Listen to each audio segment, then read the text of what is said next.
This is definitely my largest print, so time for a montage, I think.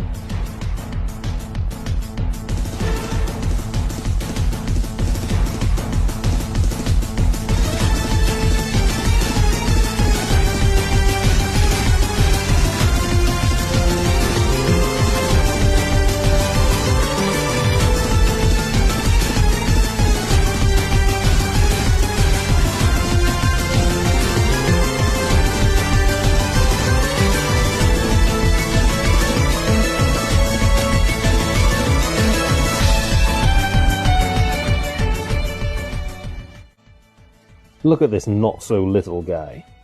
I think I'm going to use him to store my Pokemon booster packs.